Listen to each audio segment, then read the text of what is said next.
Hi, I'm Kevin Klein from the Winnipeg Sun. Joining me today to kick off a brand new program that we're going to do, a video podcast, if you will, is Royce Koop, a well-known political figure here in the city of Winnipeg and all across Manitoba, quite frankly, and a Oh, wow. professor of political sciences. That's correct?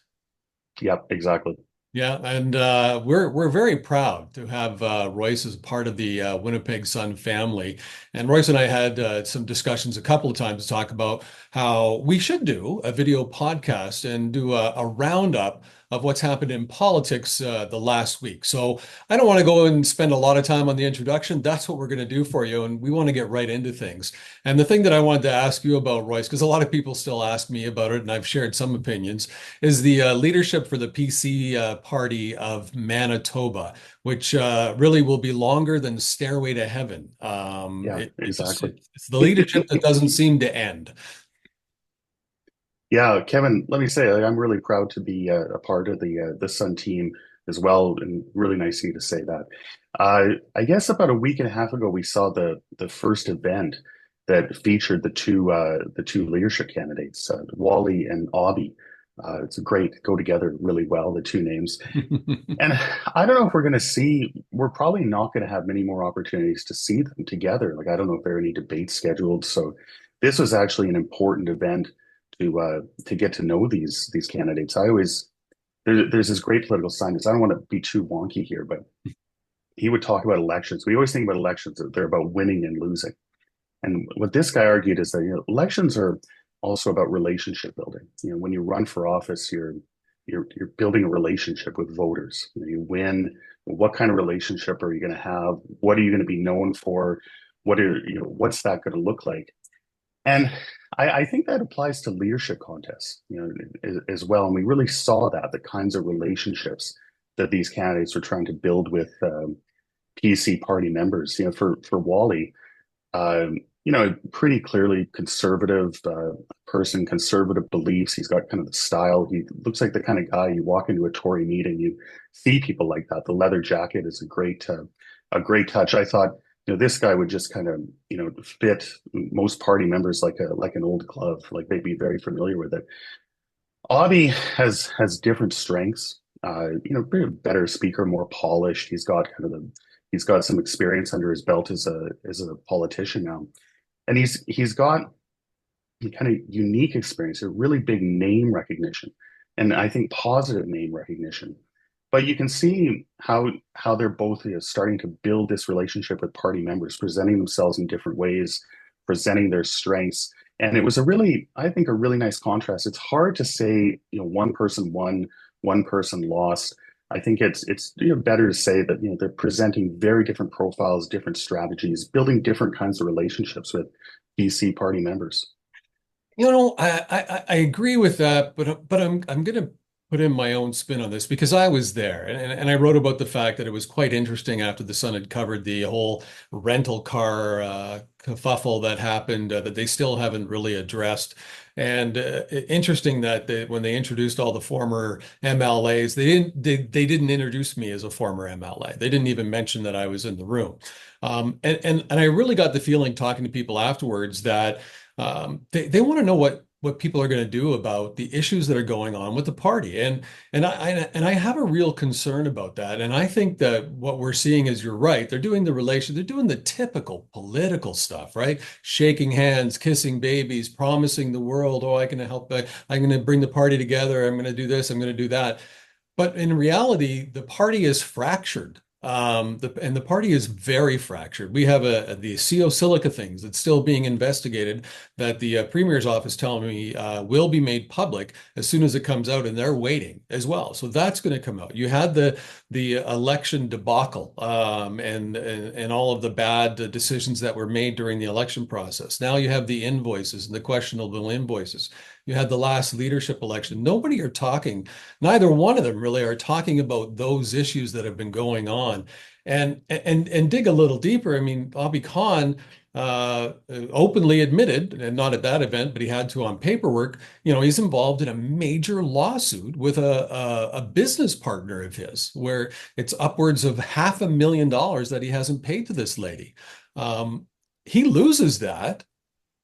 And that's another mark on the party. So I'm really torn about how this leadership is going. Yeah, they're trying to build those relationships, but I think a lot of people have just really had it with the PC party right now, and they're looking forward to rise from the ashes.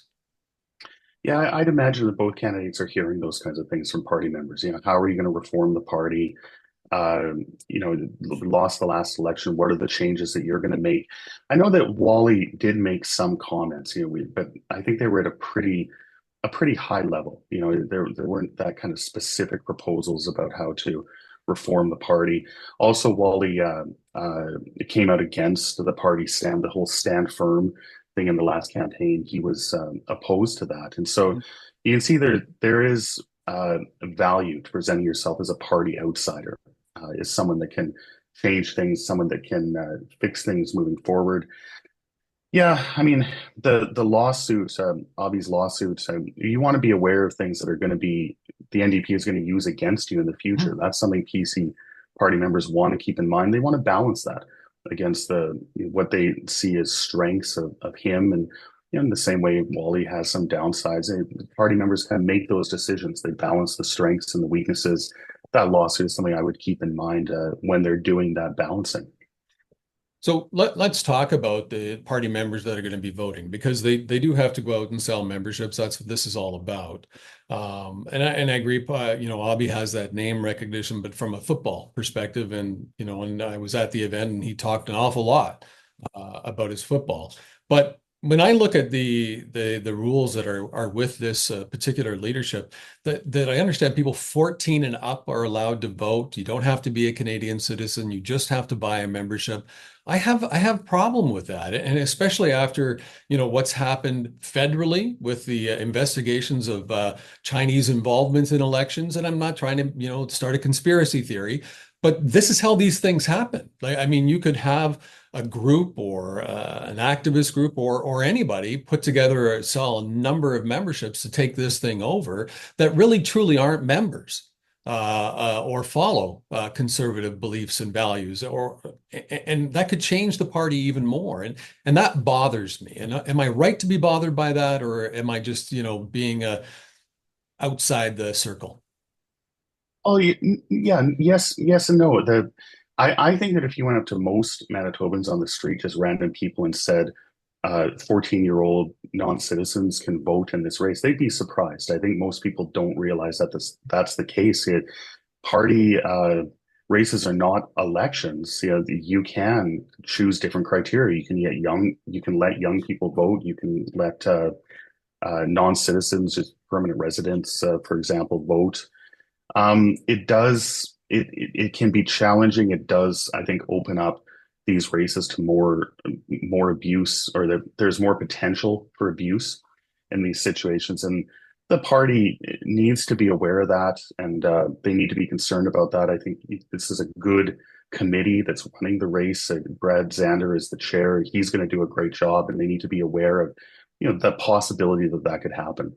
Second point is that it does make it easier for outside groups to come in, join the party, and support a candidate. And so you can get this situation where you've got lots of new people swamping the party to select a leadership candidate, maybe not old time Tories. It might not even be that ideologically conservative, but this is the way it's been in Canada for over 100 years. Parties have these big, wide open leadership races. One way to win is for candidates to reach out to people that weren't previously party members and to win on that basis. So the downside of that is, as you say, you can get, quote unquote outsiders, people that are not kind of long-standing Tories that can play a deciding role. The good thing is that it is a way to expand the tent. Parties can, and potential leadership candidates can really expand the party by bringing new people in. And then the hope is that once you bring them in through a leadership race, then you kind of motivate them to stay. They'll volunteer. They might run for office. They'll run in a subsequent election. So yeah, I would be cautious about the opening up this race to big groups of people. Be aware of the potential of abuse, But yeah, no, I think this is partly the way politics is done in Canada. You bring outsiders into the party in order to win. Yeah. Not that it's right, but that is the way we do things. Let's move on from that because I mean this as we talked about at the start, this leadership campaign is going to go on until spring, and then if a federal election is actually called in the spring, the party has to extend it longer. From what I understand, they'll have to probably go and wait until June before they have another new leader. So we'll have lots of opportunity to talk about this, and I think there's lots of opinions going on around it. I'd like to talk a little bit about which seemed to fly under the radar of most media throughout the city was the bills and the legislation that the NDP put through as an omnibus bill, and it just all packaged a bunch of these things together, including the one that doesn't allow private business to continue to work when there's a strike. They can't bring in, as they call scab labor. Um, as a business person and a small business person and somebody who's been involved in corporations for years, it would make me think twice, three times about coming to Winnipeg or Manitoba to establish a company or a facility or a manufacturing facility that typically is unionized. Was this too far for the NDP? I don't know. I think this is the kind of legislation that you expect to get from an NDP government these days. As everyone says, elections have consequences, and they want a majority, and you do expect to see those sorts of things. I think the concerning thing is the omnibus legislation, where the government is packing a whole bunch of things into one big bill. It makes it hard to scrutinize. It makes it harder for the opposition, people in committee, those legislative committees. There's limited time for people to speak to bills if there's public hearings. These omnibus bills are not anti-democratic, they're kind of undemocratic in that they thwart the scrutiny function of legislatures. It lets governments get away with stuff quicker than they should. And I really disapprove of these bills. If you've got a majority government, you can get your bills through. It Mhm. just takes a little longer. It's a little harder. You have to endure criticism. You might have to make some amendments. These omnibus bills are democratically no good to me.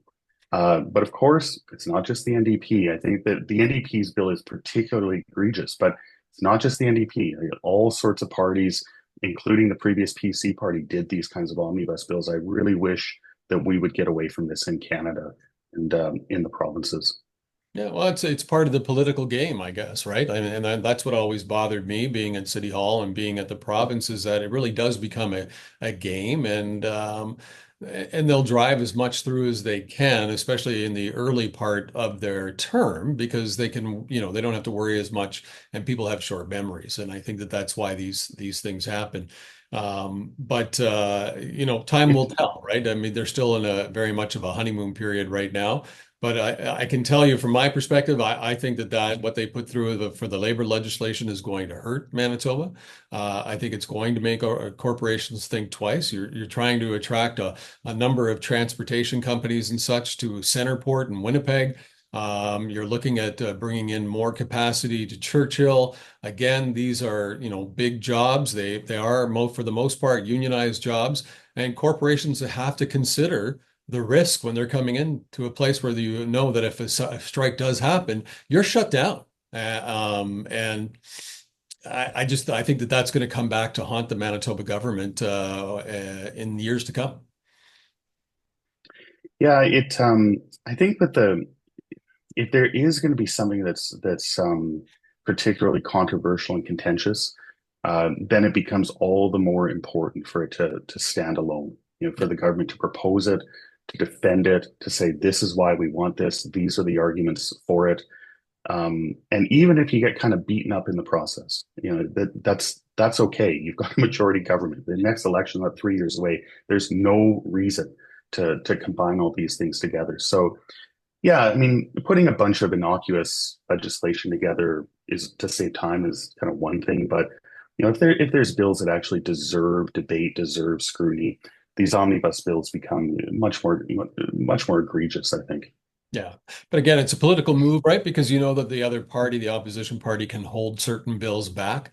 And there's probably Yeah. bills they had made promises to their supporters to get through. As we talked about, there are consequences when the elections end, and they probably made commitments. And this was the easy way for them to get them put through without having the opposition pull those bills aside. Putting Canadian Yeah. politics aside, oh, sorry, go ahead. But yeah, I mean, if a bill gets held up, it's not the end of the world. The election is not, it's 3 years away. So yeah, I mean, this sort of thing. And then, when the parties in opposition, they criticize these bills and then they get in and they do the exact same thing. Wouldn't it be refreshing if parties actually kind of took a hit, stuck by what they said when they were in opposition, and actually did away with these things? Yeah. Okay. Well, that's good. All right. Well, listen, this was interesting. It's good to have the back and forth and ask the questions because I think people are afraid to ask certain questions or make certain, share certain thoughts. But it's a conversation, and people should be having more conversations, especially about politics. So I look forward to doing this every week with you. Hopefully, we won't run out of material. I don't think we will. No, there's always something happening. I don't think so. Well, thank you very much for your time. We look forward to your column in the Winnipeg Sun on a weekly basis, and we'll look forward to doing a political roundup here with you on a weekly basis as well. Royce Koop, columnist in the Winnipeg Sun and a professor of political sciences. Thanks so much, Kevin.